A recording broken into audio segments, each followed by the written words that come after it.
used to have a screening test. This is for indoor setting. All patient must always wear a 3-layer surgical mask after admission. No family member will be allowed to carry access to the patient. Patient will not be allowed to carry any phone or mobile inside the ward. A designated and all these things. The thing is that the first of all, whenever patient presents too loud nowadays, in the second way, what we have observed that most of the cases, almost every household, they are getting affected. So it is advisable that whenever a person in the family is suffering from a fever-like illness, they should be tested, because in this is the only way to pick up the cases and to isolate the cases. The next page, please. Please scroll down.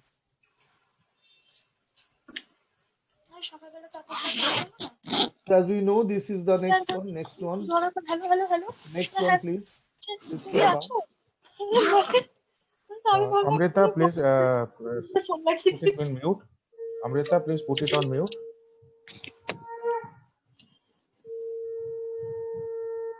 So this is the doffing and donning. Please keep it here. As you know, regarding the PP, the students can go through it. I'm not going to describe with every detail of it, how to put up and put on this PP, the personal protective equipment. That is very useful, and that is also that should be very meticulously carried out. Otherwise, whenever we are this healthcare worker, they are getting affected mostly if they cannot handle the PP properly. The next one, please. You just go through it later on. Next one, please. Please scroll it down.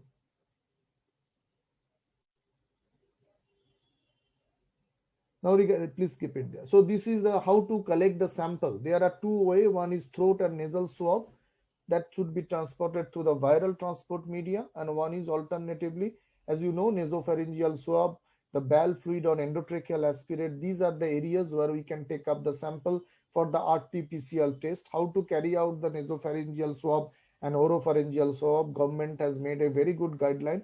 I think if anybody of you are interested or anybody of you are doing these practices, they should go through the guideline and they should follow it meticulously. The next, please. Please scroll down. This is the procedure they have described. Please scroll down. Next page. So there are varieties of tests. Keep it there, please. The rapid antigen test, the government, what they are actually maintaining, the rapid, please. Okay, just keep it there. There are two types of tests, rapid antigen test. As you can know, this is for the mass population screening, because it is the result you can get it very easily. But on the other hand, the RT-PCR, that is the reverse transcriptase polymerase chain reaction, that is the gold standard test. You know, there are different varieties like CBNAT, TrueNAT, but all are expression of the antigen. So by this method, we can confirm the cases. So if somebody having a rapid antigen test positive, they need not have to be confirmed again by RT-PCR. But keep in mind, but it is for community purpose. In the community, wherever we are screening, it is not possible to take the RT-PCR. But if somebody having a positive antigen test, they should not be confirmed. You can do it, but you should not be confirmed, not mandatorily be confirmed by RT-PCR. But if you have a negative antigen test and the patient is having symptom, so you will have to reconfirm it through RT-PCR. So RT-PCR test is the gold standard for the community for the isolation of the virus. Now, different kind of cases they are mentioned. Suspect case, those who are patient with respiratory illness, fever, or one sign or symptoms of respiratory disease and a history of travel, or residence in a location reporting community and disease during the 14 days prior to symptom onset, or a patient with acute respiratory illness having a contact with the confirmed or probable COVID-19 case, or a patient with severe acute respiratory illness, those who have cough, shortness of breath and other things. So this is the suspect case. Similarly, probable case or suspect case for whom testing for the COVID-19 is inconclusive, or a suspect case for whom testing could not be performed. The next one, please scroll it down. There are a lot of things are there. Please scroll it down. There are other definitions are there. Please scroll it down. So severe disease, they present with ARDS. I'm not going for the criteria for the ARDS. How can we calculate the SOFA score? Please scroll it down.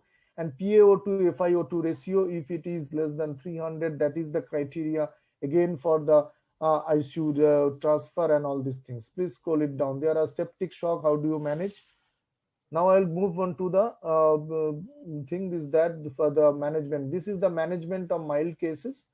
This is the management of mild cases. Patient with suspected or confirmed mild COVID-19, they must be isolated. So the home isolation, on those who do not have a home isolation facility, can go to the safe home or satellite COVID center. Detailed clinical history is taken, including that of the comorbidities. Following parameters to be looked into.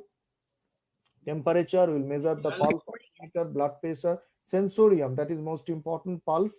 Generally, they do have a high pulse rate because they are having fever. So, disproportionate high rise of pulse rate is also seen, urine output, respiratory rate as well. The next one. Please move down. Chest X-ray, complete hemogram. These are the basic. These are the infiltrate. Look at this. If you best make yourself habituated, this is the bilateral ground glass opacities, bilateral lung inflammation. Mind that what I have told to my student, if they can remember pneumonia, bacterial pneumonia per se, they do not present bilateral infiltration. The bacterial lobar pneumonia, it affects only one lobe of the lung. But whenever you see a picture like this, there are two implications. Either it could be a malignant metastatic disease, or it is a bronchopneumonia, or it is a sort of viral pneumonia which affects both lungs.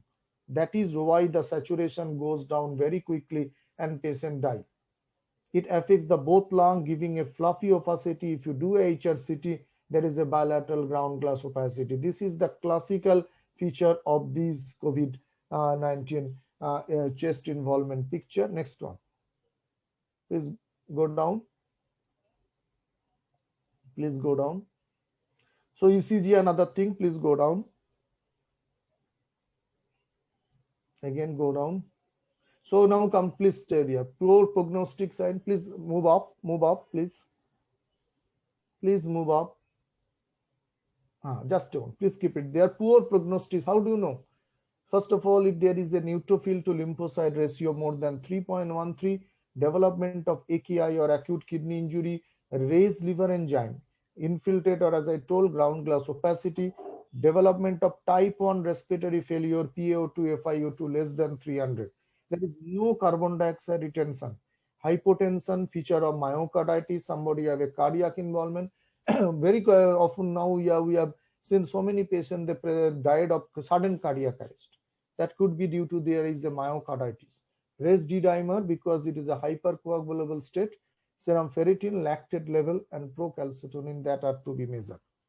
Now go down further. Treatment I will discuss in a one sheet that will be helpful. Please slow down. Earlier they used to recommend hydroxychloroquine. Nowadays they have the little change of the thing. Favipiravir, that was once upon a time was very popular, but it has not been recommended nowadays by ICMR guideline. Again, go down. So I'm not going in detail of that. So favipiravir has been taken out. Next, go down. Ivermectin, one drug that is nowadays being recommended by the government of West Bengal as well as IIA. Ivermectin, though in the ICMR guideline it was not there, when in the doxycycline or ivermectin, those they are not supported by the randomized trial, but still these two drugs have been found to be useful if it is being prescribed in the early stage. Next one. Go down, please. Doxycycline I have mentioned. Ivermectin plus doxycycline, you can give it down. 12 milligram of ivermectin daily for 5 to 6 days and doxycycline 100 milligram bid twice daily for 7 days. This is the standard regime. Home isolation, other vitamins and all supporting theme. A caregiver should be available. Caregiver or all close contacts should take the hydroxychloroquine, but still it is not does not prove it to be safe and even effective for as a prophylactic measures. Next one. Please go scroll down. Vitamin C, vitamin zinc, everything, vitamin D, 60,000 unit, and supporting treatment. All that is the all for there. Please go down. Scroll down, please. Please, next one. 6-minute walk test, that is your thing. I think once the patient come out of the thing, how much lung involvement is there, you can do it through the positive 6-minute walk test. We ask the patient to check the saturation, then ask him to do walk for 6 minutes, check the saturation. If it is below 93%, definitely there is a significant lung involvement. That is the only test to understand whether the patient have a post-COVID fibrosis. And that is the area where your intervention start. A good physiotherapy intervention, rather I should not state start, rather it should be intensified in that particular stage to prevent the lung fibrosis. But that is the very good clinical test that everybody can carry out at home. Next one, please. Please move down. These are the red flag sign. How do you know? Resting tachycardia, saturation less than 94% room air, 6-minute exercise induced deoxygenation, neutrophil lymphocyte ratio more than 3.13, and PF ratio less than 300. So these are the red flag sign where if the patient presents with this, the patient has to be shifted to the any hospital or nursing home or wherever they must get the indoor treatment. Next one, please. Sorry, I just want to take 1 to 2 minutes. Mild to moderate cases, different things are there. Please move down. There are 2 other hypes are there regarding the cases. Please go down. Please go down. These are the findings they have described. Choroid sign in CT. These are the ghostly CT involvement, bilateral ground glass opacity. So choroid value in the CT scan 4 or more than 4 is suggestive of the COVID pneumonia. Next one, please go down. Please go down.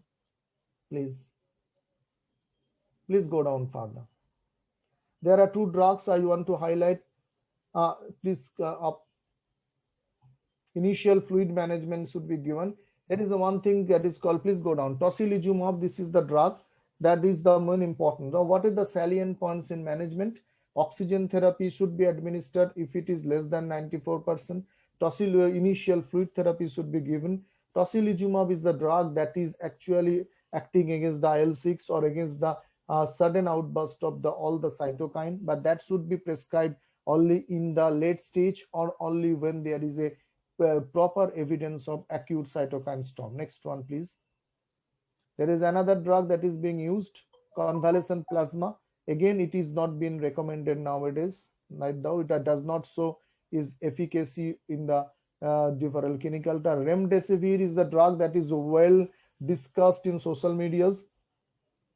It is still being used whenever the patient is desaturating and febrile, but still it is not the drug because its efficacy has not been shown properly in the different clinical trial carried out nowadays.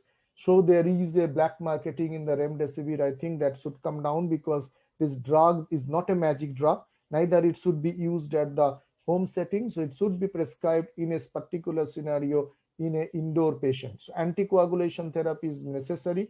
The patient should be given unfractionated heparin or low molecular weight heparin because this is a procoagulant stage. Next one. Please go down. Please, there are varieties of doses they have mentioned. Please go down, please. Please keep it there. So steroid therapy, that is nowadays the mainstay of therapy. But when to initiate therapy? Because it shows the decrease the mortality by 33% in patient on ventilation, 20% patient of oxygen therapy.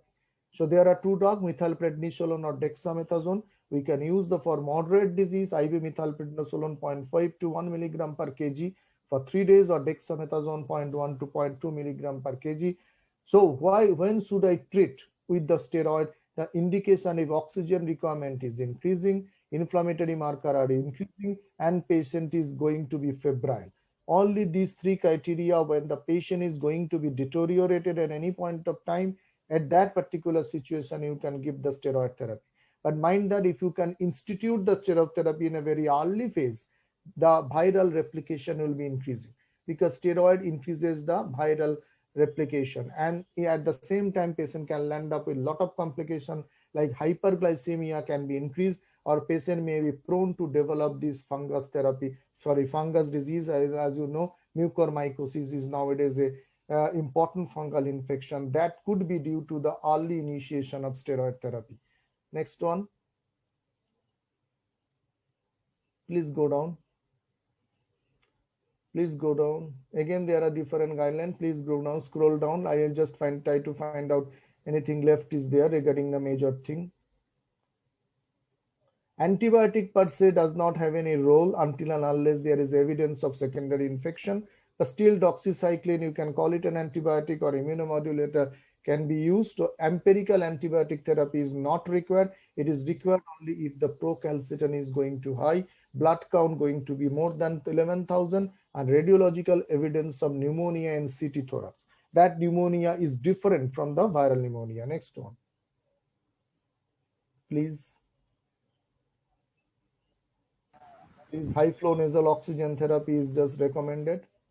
Critical care unit management, I have put it there. Please go through it if you are interested to know about it. Please go down. I think we have finished from here. Please close this presentation, and there is a one page presentation is there. This is the thing is that I would request every of my students to go through it. This is a single page single page recommendation by Department of Health and Family Welfare, Government of West Bengal, very recently published in April 2021. This has shown how to tackle. If you go, please go. If you go to the all asymptomatic patient, go down left hand side, look at it. Please go down. Please go down. Home isolation, monitor. What are the things to be monitored? This is a single page therapy. You can see nowadays regarding the supportive management. Again, the mask, hand hygiene, physical distancing, and droplet precaution is important. Ivermectin and doxycycline has now been recommended. Nowadays, even the steroid inhalation has been recommended by a guideline published from All India Institute of Medical Science. Now, please stop it there, and please close my presentation. I want to share just one thing. I want to share, this is a very new therapy that